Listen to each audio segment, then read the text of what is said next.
If you could take a pill that would help you stop blundering forever, wouldn't that be pretty cool? I mean, I'd go ahead and argue that it might be even cooler if I can take a pill that may increase the size of some parts of your body. But in fact, there's actually no need for that because the solution is way simpler than you may expect. Okay, like in the grand scheme of things, nothing beats puzzles. If you're just getting started, you should be incorporating puzzles in your training routine regularly to get better at calculating. But until you get better at puzzles, there's a life hack that you can use, and I promise this is gonna remove at least 50% of your blunders, which is choosing the right openings. Okay, you can think about it this way. I'm a pretty decent runner, but if I have to jump into the pool and race your local 7-year-old, I stand no chance. Even though I am in pretty decent shape, I'm bigger, I'm stronger, I've got unmatched perspicacity, but it is simply not the skill set that you need for this type of event. Therefore, if you start playing openings like, let's say, the London system and the Karo Khan, these things are way easier to play and really require no calculation, but mainly having a general understanding of the game. And in this video, I'm gonna jump into 3 games. I'm gonna be showing you exactly how to do this, and the somewhat funny part is that it may even work against cheaters. But you'll see later in the video what I mean. Enjoy! Right, everybody, getting a game with the white pieces, and this time I'm gonna be going for the normal London. Alright, if you feel like the Jobava is way too aggressive, well, I got you covered. There's an alternative to just play it way safer, and that is to start with a knight onto f3. You can start with a bishop here as well. It is not gonna make a huge difference if you're trying to play the normal London. And very important, do not confuse the normal London with the Jobava. Jobava London starting knight c3 is a completely different opening, even though they have London in the name. And yeah, pretty much the key difference between the Jobava and the normal London is that usually the knight from b1 is developed to d2, and then you get a pawn pyramid like this. Bishop is outside the pawn chain. So, okay, we see opponent playing a symmetrical setup, meaning it's literally a mirror, where you got options like c4 if you want to break the symmetry and go for early queen b3 could be interesting if you're comfortable playing like that. However, the easiest thing in my opinion is to go e3. And after e6, I usually recommend to play the move bishop to d3. And the main reason is that, well, in some books you get to see the move c4 recommended. However, c4 has a pretty significant drawback in my opinion, which is that after bishop takes on b1, no matter how you recapture, usually let's say it's the queen, black can go for this pretty sneaky check with bishop e4. And you have no alternative than to play king d1. And even though it looks like a disaster, these positions are sort of interesting to play. Objectively should be equal, so nothing special.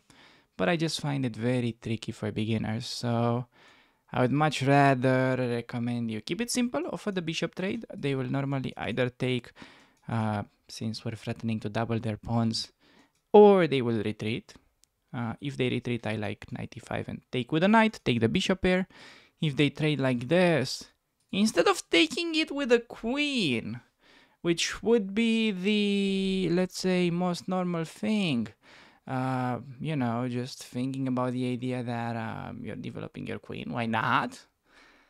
Well, I want you to think more in like the long run, because taking with a pawn gives us the opportunity of eventually pushing e4 in the center. And after de, we can recapture with a pawn. And that's gonna give us 2 bad boys in the center, which are gonna restrict the enemy pieces quite a bit. Place knight to c6, I'm just gonna develop my knight. I could also castle. What I really love about this opening is that usually you have a choice between like 2 or 3 different move orders that are gonna generally take you to the same place. So you don't need to rely on any concrete memorization. But after bishop to b4, you can think about rook c1, taking it with the rook.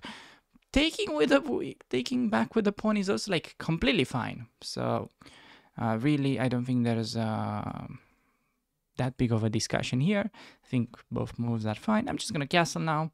If he wants to lose the tempo, so be it. And I'm gonna go rook to c1. Some people may be considering the move bishop to g5, thinking that, okay, let's get some pressure. Sometimes it's good, but especially that's the case where opponent does not have dark square bishop, which is a very important concept for this type of positions because your bishop g5 idea is immediately cancelled by bishop e7. And you no longer have pressure and your bishop's not doing much on g5.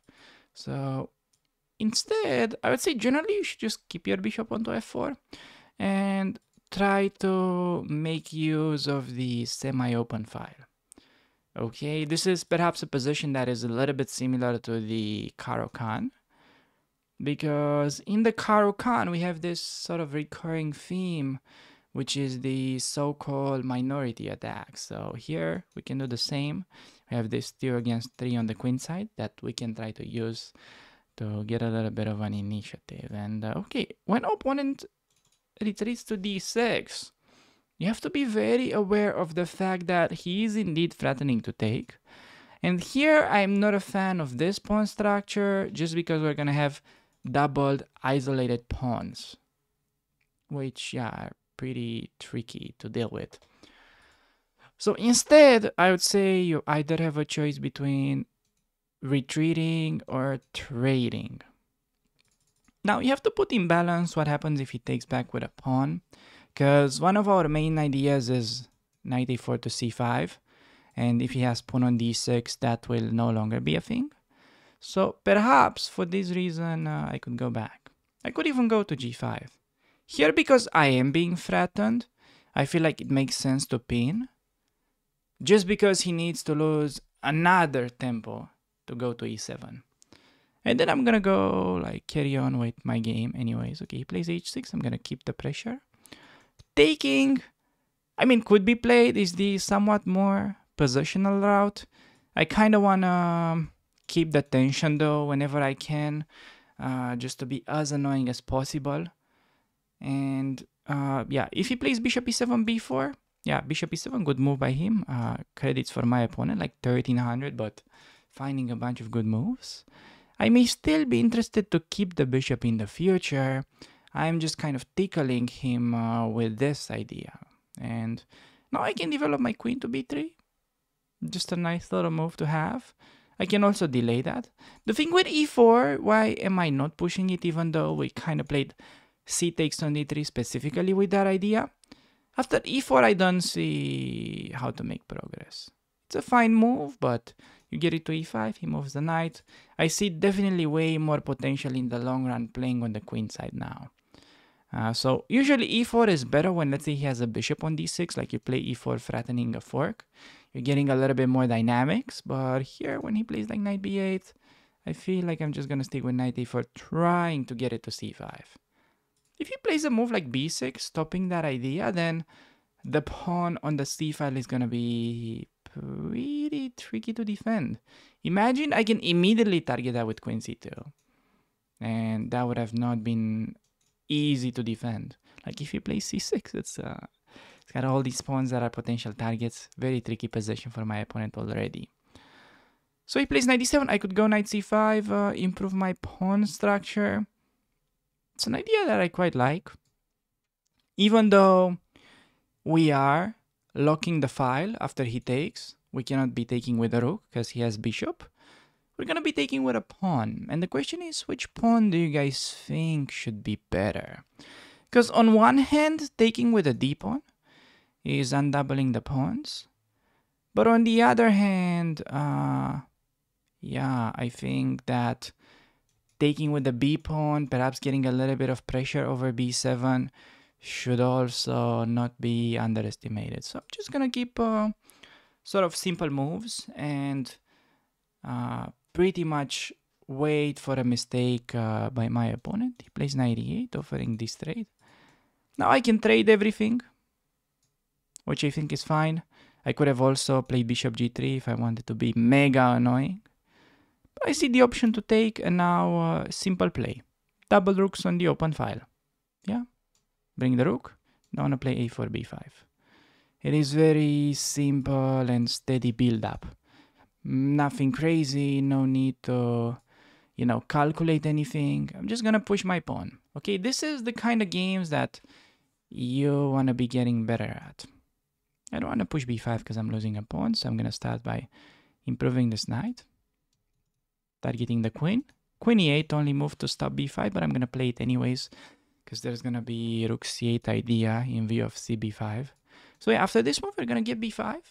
And the main reason why I'm saying understanding to play like this kind of game is so crucial for your improvement is that once you have it, it is pretty much like a money generator tree.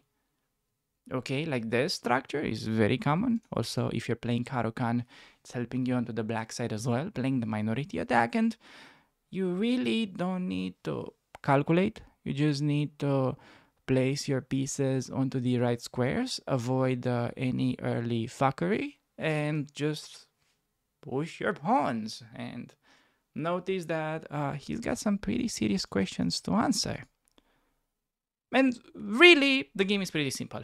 Our goal is win this damn pawn on c6, exchange all the pieces, and king and pawn endgame with an extra pawn is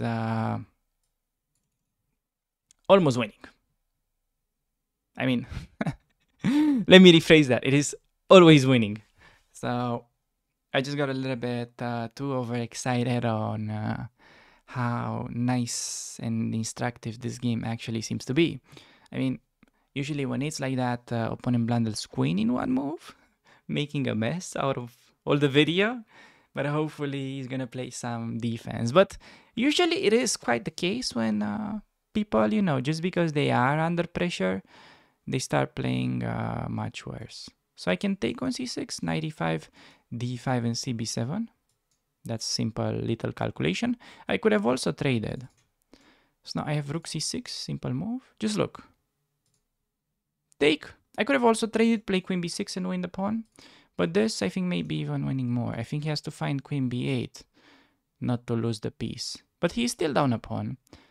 It's very easy to blunder queen b8 though, not an easy move. It's way more likely he goes queen e7, and after rook c7 he's facing a deadly pin. Oh, he finds queen b8, wow. Kudos to my opponent. Very good defense, and in fact he can even take it with the rook, because that's, I'm in a little situation here, so I need to make a loft. I'll go aggressive with the loft to get space. And okay, this is gonna be such an interesting endgame. I'm super excited for it because I know for like the unexperienced eye, this may seem like a draw. Okay, you're up a pawn, but how on earth are you gonna be making progress? Okay, first of all, I'm gonna get all my pawns defended. And eventually, we can break with e4. I'm gonna start by, maximizing my pieces. So rook c7, making sure his king stays passive. Rook is usually best placed onto the 7th rank. So very simple concept that applies. And okay, I can improve my king. King g3, h4, h5. Try to grab a little bit of space. Like if he plays rook d7, it's like resigning, because it's gonna go into a king and pawn endgame where he's down a pawn. So that would be a pretty grave mistake. Like he should keep rooks on the board at all costs.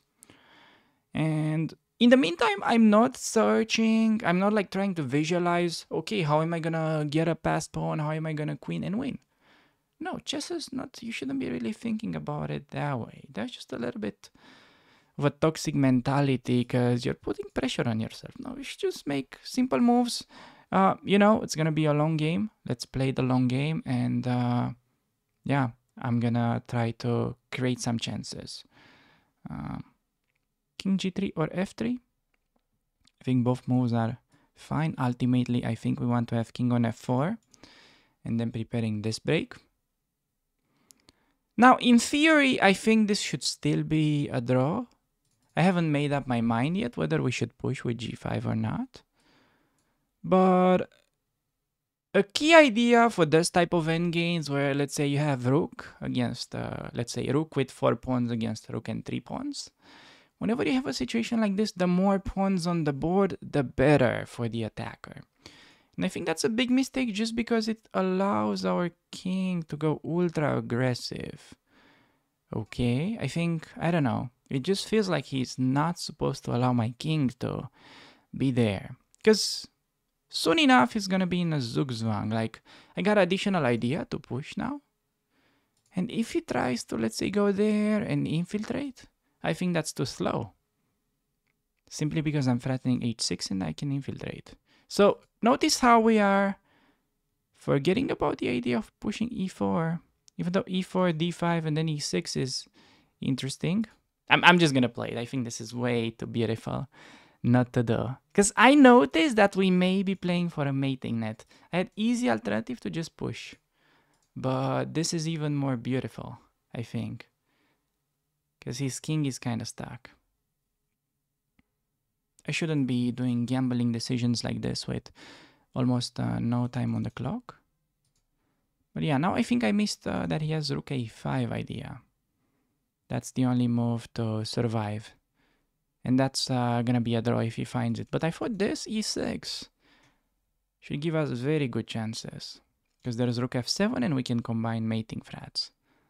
The opponent spending a bit of time. Okay, he finds this move. I think I have different idea. I can try to push h5. And like rook d5, h6. If he goes back, I have king f6 threatening to perhaps play for checkmate. I think that's very interesting still. So if I take rook e5 check and then rook e6, he had easy draw. But now that's a great move. And yeah, I still take. It goes like rook d5, h6, king h7. I mean, I have rook f7 with check, so he cannot really do that. Has to go back, and then we have king f6. How's this endgame, actually? Very interesting endgame. Because he doesn't really have a check, but I also... It doesn't feel like I have an obvious way to play for mate. Which is a little bit the problem. Has to go to g8 though. I mean... g8 or h8 perhaps doesn't matter. The only move for him to avoid is king f8. Because after king f6 I'm threatening to mate. Maybe even that may hold. So let's see what he's gonna end up playing. Okay, so he goes to g8. I have to protect this pawn, so just king f6. And yeah, I think he should just oh, he plays that to eliminate the pawn, but now I think he got himself in trouble. I think he had to go for rook activity. But after this, I think we have rook check. Then we have king e6. And we're winning a tempo. I can also, no need to include this because he just goes back.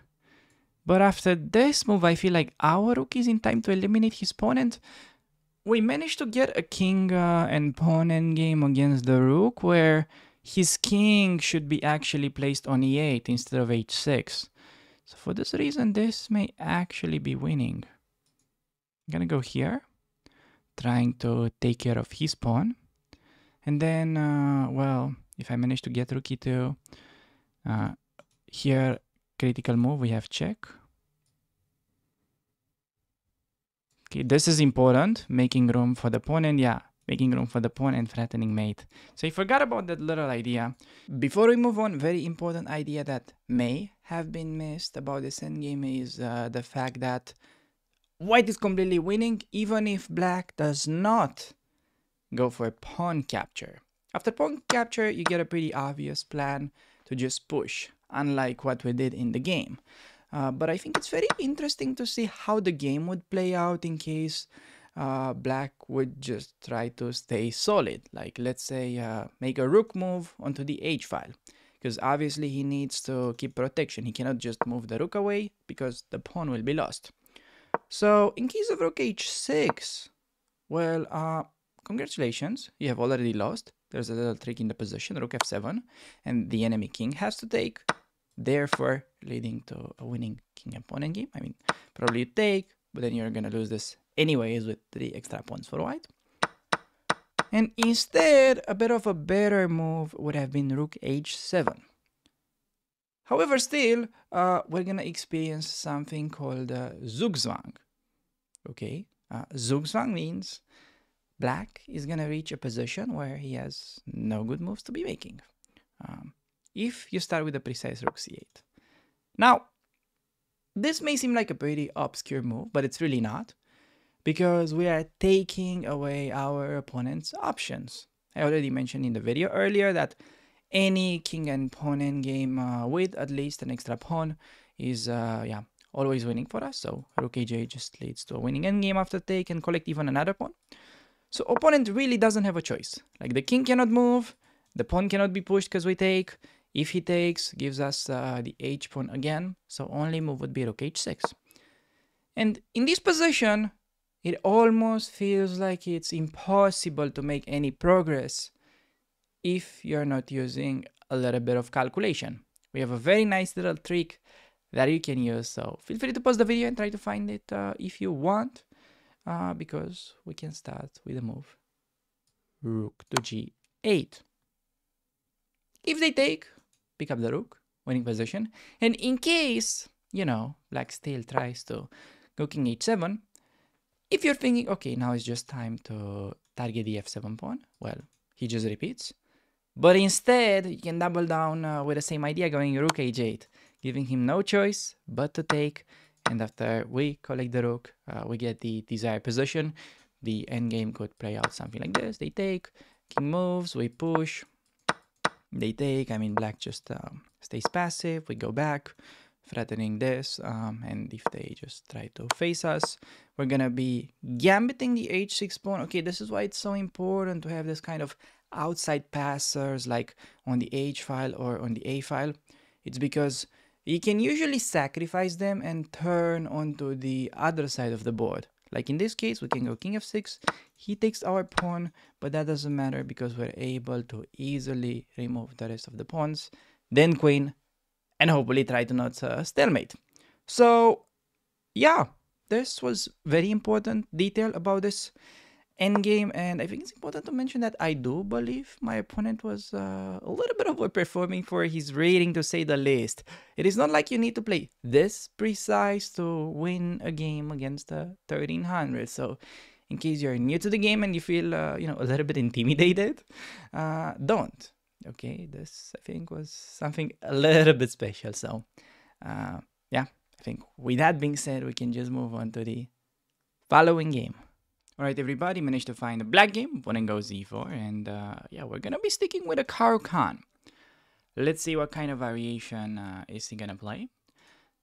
We have the standard so-called, sideline, I would say, knight to f3. While in fact this move is not really very good, it probably will lead to nothing special because we can play the move d5 and more often than not they take or they push. These are by far the most common things. Additionally, the new meta at the top level is to play this kind of innocent looking d3, inviting the endgame. However, after d3, instead of, taking and allowing all that type of endgame, they could also go for the cheeky trap with knight g5. Quick interruption, because before we continue, I need to show you a key idea about this opening.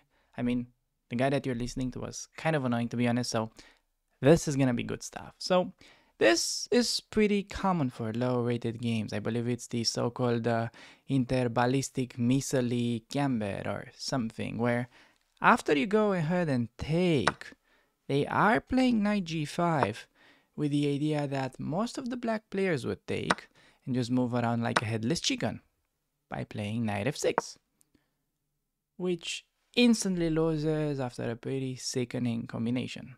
Knight takes on f7, which gives you no alternative than to take, and they play bishop g6, and there's no way to save your queen. But don't worry, I got a very quick fix for you, and This pretty much just makes the whole variation pointless for white, because after the e4, when they are playing knight g5, instead of taking and developing their bishop, I recommend you simply play the move knight f6. Okay, now if they take, we're happy with the endgame. And if they still persist with this idea by playing knight c3, saying, okay, please take my pawn, I'm begging you. No, we're not. We're just gonna develop, because after knight f6, bishop g4 is a good move. Targeting the queen, if f3 we're happy to take. Point is, he never really gets any interesting ideas at all. We have easy plan to finish our development with already a better game for black, according to the computer. So let's go back to the actual game. So on e5, it is very important that you start with the bishop in. That's my favorite. Alternative is to play c5 and knight c6. Just try to stay away from bishop to f5, because usually whenever we are dealing with the advanced variation, we try to play this kind of like Botvinnik-Hals setup, and most often the bishop on g4 is better placed than if you would have developed the bishop to f5, like most people would do. So opponent plays the move h3. Now, whenever they play h3, it is very good that we can use a standard rule for pretty much every variation that they are playing.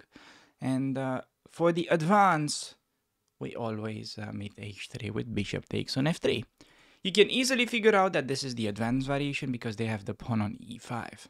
So that's the main tell of the position. We're going to be taking. And he's going to be taking with the queen. Taking with the pawn just gives him unnecessary weakening. He's pretty much gonna be left over with a vulnerable position for the rest of the game, simply because his king is not gonna be able to find a safe place to castle. Therefore, this move is pretty much played automatically. And now I'm gonna be going e6, simply opening up bishop's path and preparing to also develop the knight.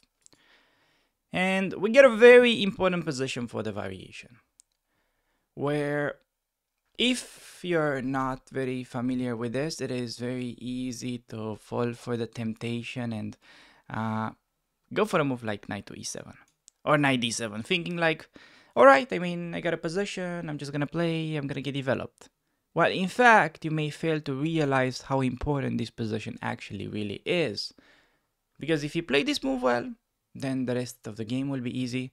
Otherwise, it's gonna end up pretty messy. So you want to be playing c5. Remember, if the game starts d4, d5, e5, standard way of playing the advance, then we play c5. Idea to play knight c6. So it really doesn't make a whole lot of sense to play knight d7 in this position, knowing that kind of our whole game plan is to strike in the center with c5 and then follow it up with knight to c6, putting pressure on the pawn. And believe it or not, I do believe that already black is slightly better according to the computer, which I just find pretty funny. So c3, knight to c6, simple move, attacking the pawn.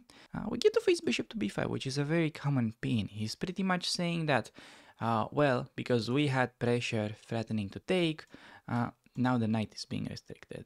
So here I have two moves. And I think a lot of the people would make probably a common mistake playing knight e7, thinking that, okay, we know that the knight goes to f5 in this structure, let's just go for it.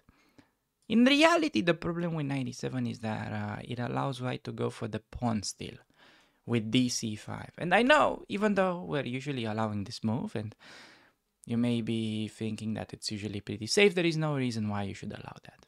So I'm gonna go cd, preparing knight e7, knight f5, without allowing my opponent to go dc and play the pawn still. Now he takes on c6 with check, which is unnecessary because the knight was pinned regardless, so it's not like I had a threat to take this because, you know, like let's say if he just takes, I cannot take because he's gonna be eating my king. So we're entering this position and very simple play, just want to get your knight to f5. It would be a bit premature to break with c5 just because we have no development yet.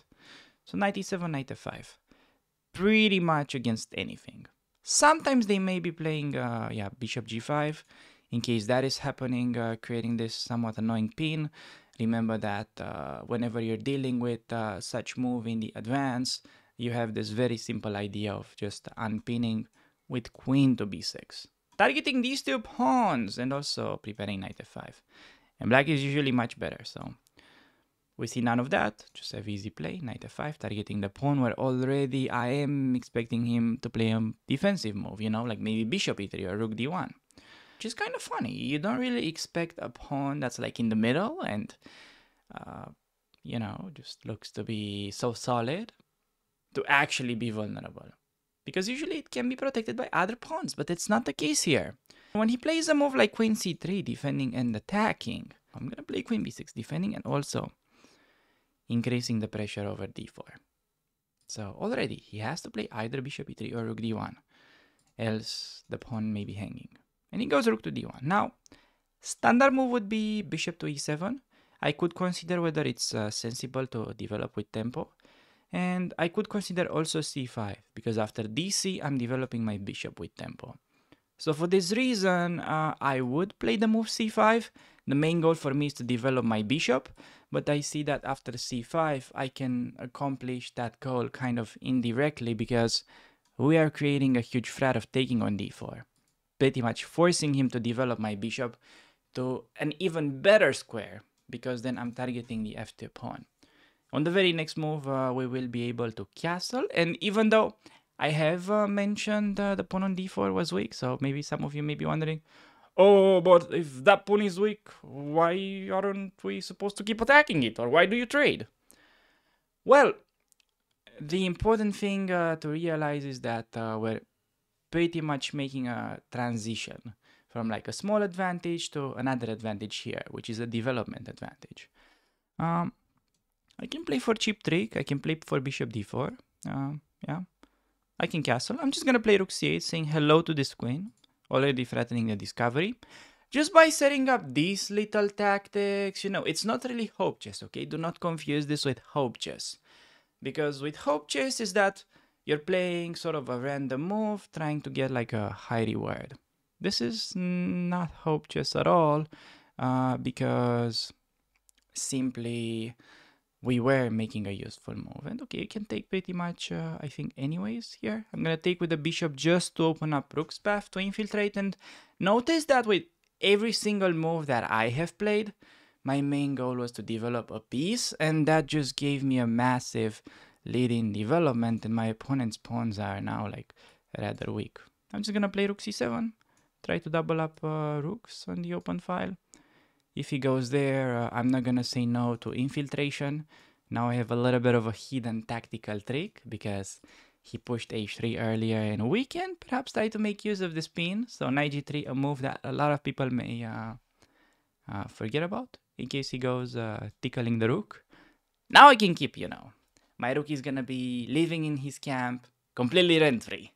So he goes knight to d6, which is, yeah, an annoying knight apparently, but yeah, I don't see a reason why not to continue with the idea. So has to play rook to d1, and then I can take with the rook or with the bishop. Not sure exactly which one is more precise. Taking with the bishop is more direct, but then, okay, now, obviously here, we prefer taking it with the bishop. I was expecting him to go rook d1. But here, yeah, you just want to pick up that rook, and soon after, we can just start pretty much exchanging as many pieces as we can. Okay, this is the phase where a lot of people would tend to kind of relax. So I'm just gonna try to make, oops, I just blundered my bishop. Could have, I don't think I had a better move anyways, because he was double attacking. So yeah, I don't think, I need to check. I don't think there was actually a way to keep the full rook. But I mean, we got the extra exchange and a bunch of pawns, so position is, you know, completely winning nevertheless. Even though I couldn't predict that sequence in advance. Okay, now this is a good moment to realize, okay, the only way I can lose this game is if I get back ranked, so time to make a luft. Notice that I'm not making a Luft earlier in the opening just because I'm trying to get every single one of my pieces developed. And okay, he's preparing little trick because of the pin. I'm gonna sidestep that. So yeah, very important. I know for you guys, the low-rated players out there that are just getting started, you may get back ranked, on a regular basis to the point where some people may suspect you for even having a weird fetish for that. Nothing wrong with it, by the way. But what am I saying? Definitely something wrong with it. Yeah, just because you lose because of the back ranker, it doesn't mean that you should make bad moves early on in the opening just to kind of avoid it. No, that's just you're not solving the issue. You're just trying to pretty much looking for a shortcut. Like, let's say if you think about it, like let's say you have a bottle of water, and for some reason, the bottle of water, it's broken. It's just like you take a little bit of paper, you stick it on the bottle of water, and you think, oh, let me use that. I'm gonna pour water in it, and hopefully there's not gonna be any drops. No, it's not gonna work. That's like you playing, let's say you're playing a Karokan, and just because you tend to get back ranked, you play like, oh, I got a position, let me do this move. Yeah, then develop, do whatever. I'm sure I'm not gonna get back ranked. No, that's a very kind of toxic mentality in a way. It's like, imagine you're hanging out with a toxic girl.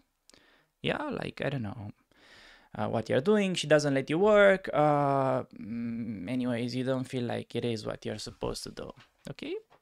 What do you think? You're supposed to break up with the girl? No, you just need to get more girlfriends. So you're not like that emotionally invested. The same way here, you don't want to have these like random pawn moves because, you had some bad experience in the past. That's not how we play the game. Yep. Sorry, guys. I'm not sure if we can save this young man. He should definitely be a little bit more careful with his language. I'm here to clarify that we love all the ladies that watch the channel. Shout out to all the three of you watching. Your support is very much appreciated. And before we move on to the following game, it is very critical that in this position, you really want to remember the key move to play c5, pretty much making room for the knight. So you're getting into that sweet transposition into the typical pawn-winning Carl's variation, therefore not getting into any confusing positions. So with that being said, I think we can move on to the following game. Right, everybody, getting another game with the white pieces. Let's go d4, and gonna be playing a normal London. So nothing crazy, just very simple, risk-free chess. But at least hoping that. So gonna get the bishop to f4. And usually just follow it up with e3, knight e2, c3. Okay, he plays e6, which is a move. Yeah, I mean, obviously he has alternatives like c5 here. If you're a beginner, I highly advise you check out my videos about knight c6. I show the refutation of this kind of setup many times in the past. Yeah, if bishop f5, e3, bishop d3. If bishop g4, very strong move, knight e5. On c5, play e3. Yeah, I think I mentioned that, or may have not. Anyways, e6, just gonna play e3. Bishop d6 is main move here. He can play c5 as well. Okay, I'm gonna go knight to d2. A lot of people usually rush a little bit, in my opinion, with c3. Like c3, I think even now is fine. But the knight pretty much always goes to d2, so I'm gonna start with that. Okay, he can play knight c6, I'm gonna do c3. He goes cd4, which I think already is a little bit of a common beginner mistake, just because it's releasing the pressure. So he should have that pawn there, kind of, keeping options. Maybe sometimes he can push. I'm just gonna be taking with the pawn. Always stay back with the e-pawn in the structure, even if you have c3 on the board already played. You wanna get this nice juicy e file. And another important concept why This is a mistake for my opponent. I'm gonna start c3 because bishop d3, knight b4 is a little bit annoying. Is that we're gonna have better control over e5. You may be wondering, okay, but how do we get better control over e5 just after cd4? Well, in a lot of positions, we can place our queen onto e2, obviously after the bishop is developed, and the queen has direct access over e5, which is not the case when you have the pawn on e3. Little idea to keep in mind, and after bishop to d6, you got two ways of playing. When you are playing normal London, here bishop g3 is fine, and I think that's the best move. That's what I would usually play. But you can also trade and play bishop d3. That's the simpler one. I'm gonna trade, and hopefully he's gonna be breaking with e5, because that's usually the only thing that black can play for, where they're gonna be getting a slightly worse position, but somewhat easy to play, just because yeah, he's gonna have the bishop out and all that. I think we're gonna buff castles, and he's gonna play e5. If he does not take the advantage, okay, now I don't think he can even play it anymore. Bishop d7 was a bit of a strange move. He was definitely supposed to do it, because now, if I get, rook e1, knight e5, it is just gonna be very unpleasant for my opponent, just because the bishop is trapped inside the pawn chain like a butterfly in a closed jar. It can move around, but cannot escape, so he is just castling. Okay. Still, even though the main idea and the main concept that you want to know about this type of positions with opposite castlings is pretty much a race. Okay, it's like Formula 1. It's like you need to be as fast as Mark Verstappen. I don't know if that's like Formula 1 or MotoGP. You guys get the idea. So this would mean, okay, we just gotta push the pawns. Push b4, b5, and try to get the attack. But before you do this, I think it's very important to watch out for the idea of e5 that could potentially let him open up his pieces and get activity all of a sudden. So I am just gonna start with rook e1, making sure he does not break. Now, if I was black, I would seriously consider a move like g5. Okay, sacrificing the pawn just to get the attack. Now, notice what he's doing. Okay? Super important idea. If you play blindly, you're gonna think, okay, apply this concept, opposite castlings before, ignore his move. No. This is why it's so crucial to constantly watch out your opponent's moves, because a lot of the times they're just gonna be telling you, okay, you're supposed to do this to stop your opponent's idea. Or sometimes, if you notice it's a bad idea, you may very well just let him play. So he wants e5, which you already know it's going to provide him with some activity. Now we can either play queen e2 to stop that, or we can immediately put a knight there, which I kind of like. Like queen e2 is fine, but perhaps I want to have this diagonal from my queen, going for his king. And knight e5 also wins the tempo, because it's threatening to fork. He cannot take the knight. That's a fork. Hello. Typical fork for low rated games. And okay, he has to play unpleasant, like maybe rook f8 move, maybe queen e7. I don't know what he's gonna play. And then, once we made sure to kind of slow him down a little bit, not allow any counterplay, we can resume our main strategy. Now it's Formula 1 time. b4, push, try to get b6 break. I think it's gonna be very important later on to understand this idea that, okay, you get both your pawns on the 5th rank. What's next? Should you push b6 or a6? Yeah, like should you go this or that? How do you figure it out? Because pretty much against both, it looks like he can just step away. Like let's say b6, he goes a6. Well, I think it's very important to understand this idea that his pawns are fixed, but on light squares. Meaning that, okay, the only bishop that we have, it's light squared. And that gives us opportunity to maybe go queen e2 and sacrifice the bishop. And when the queen infiltrates, That's how you break through. Otherwise, you're gonna be stuck. And not in a good way. So, okay, he played, rook f8. Don't make stupid move. For some reason, beginners in these type of positions decide that, okay, I'm gonna get my most active piece and I'm gonna take his bishop just because I've heard in a video that bishop is stronger than knight. Yes, but you need to first evaluate how active the bishop is. So here, it's shit. Let's just go b4. Push. And idea is a4. And I think very important before you rush, do not play b5. Because b5 allows knight a5 and your pawns are a little bit stuck. So way more important, play a5 first and then b5. So the knight cannot, you know, put itself there pretty much like, you know, I don't really know how to explain this, but yeah, the knight would be just like a very good blockading piece in that position. So, okay, he takes. Should we take with a pawn or with a rook? Like, pawn is a tempo, and I think pawn is better. Watch out.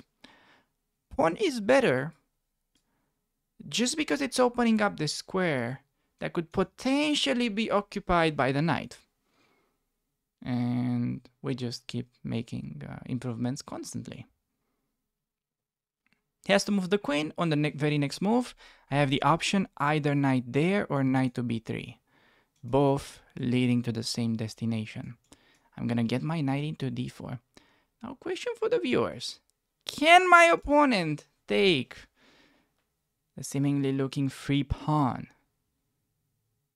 You know, just maybe he's hungry for pawns. Well, the issue with queen takes is that you need to get used of spotting these ideas when queen is on the same file with the king. So we would have won a queen there. Goes back. Now, maybe he wants to do it. Okay, I'm going to defend. No need to complicate it. Okay, sure, you can consider a move like bishop b5, but you realize queen c7 and we have no follow-up. So I don't want to exchange my good bishop for his bad bishop. Very important to notice like the bishop difference. Okay, look, this is you after you watch my videos and this is you before you watch them. I mean, that is just pretty much giving you a pretty good picture. So, next, we're going to play 94. Notice that in the meantime, he hasn't made any progress yet. While we are ready to, remember, play b6. And then the idea is to get the blockade by sacrificing the bishop. Okay, he has a little bit of time. Us, not so much, but we have some simple moves. Like f5, I can en passant. No need to. Pawn is not going anywhere. I'm just going to continue activating, targeting the queen, and then going b5, a5. Okay, no need to start a5 now, because there is no knight blockading. But I'm going to play just to get you into the habit of pushing this first. Then you want to go b5, and perhaps even you play b6. Now, if his queen is on c7, this is another very common idea for this type of situations where you push the pawns in a race. Okay, like his queen needs to be somewhere else. Like his queen needs to be anywhere but c7 because it gives me idea to sacrifice the pawn. He's not going to be in time to meet, yeah, okay, g5, free pawn. No, you think it's about taking free pawns here? No, that's going to give him file to mate you. Just go b5. Ignore these pawns. Focus on your own initiative. And he needs to move the queen. Else, that just makes it very easy to open up. Like get rook onto the b file, it's gonna be checkmate very soon. So okay, he plays there. That's a strong move by him that I failed to spot. I'm gonna go b6 anyways. Okay, like if he takes, fine. Get the attack. He has to play a6. But now remember what I've told you 10 moves ago. It's important to get his pawns on the light squares so that you can, you know, break the fortress. And he still has bishop to c8, but I think we have a cunning idea to actually make progress there. This is gorgeous. Oh no, he blundered. Okay, gonna choose this. Bishop is no longer defending e6. And we're gonna be taking on b5 eventually too. But I'm gonna show you like the crazy avalanche of sacrifices that we would have had, I believe, after the game. So very important. Wait until then, because that would have been a key idea to explain. I cannot really show it to you right now, just because I have 6 seconds left, and I can barely keep track of the game. But I do know this is a fork. So we're gonna be winning a little bit of material. Not too shabby, if you ask me. So, opponent taking a bit of time. Like bishop d3, I don't think you need to start freaking out calculating. Oh. Hello? Free queen? Free queen? For us? How nice. Okay, opponent really respected our game. Okay, very important. I'm not even checking with a computer. I'm gonna show you my raw thinking process here. Okay, like if he does nothing, say he pushes, I got this. And that is huge. That is just a mate. There is no way to stop it. But what if he plays bishop to c8? Okay, like if you try the same, you say bye-bye queen. So this is not working.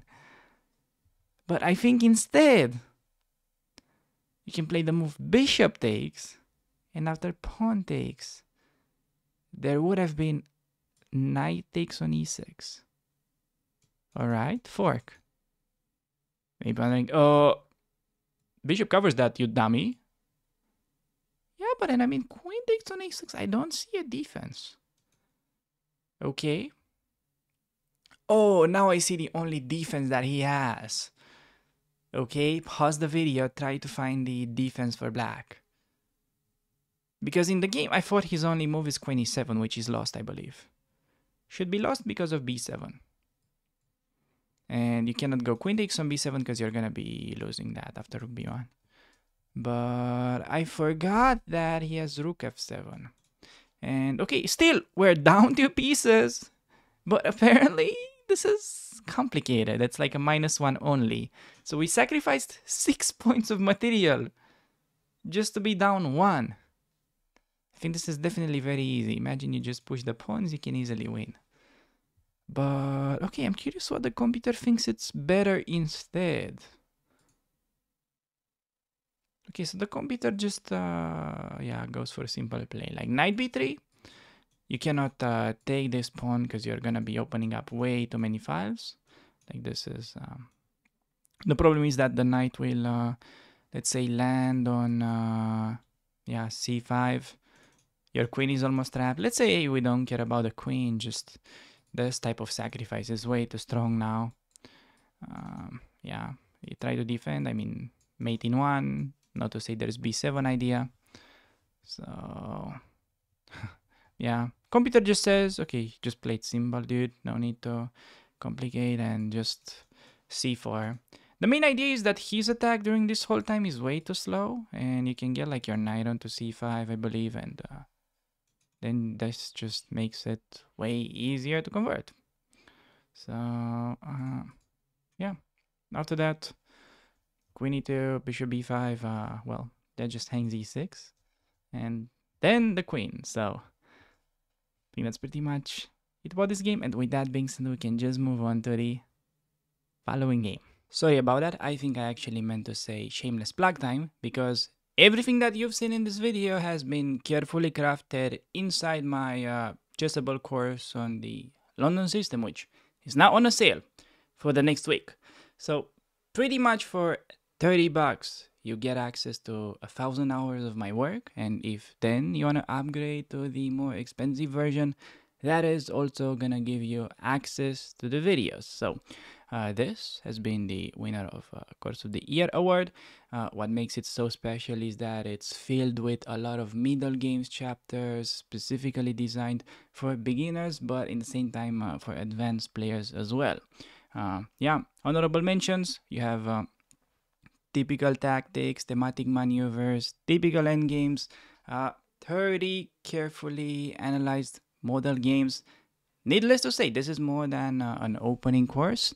And what makes it so nice compared to like the old book format is the fact that you can pretty much train any of these lines against the computer. To like give you an example, let's say we go over like a Chigorin. Okay, let's say we go over, learn moves kind of feature.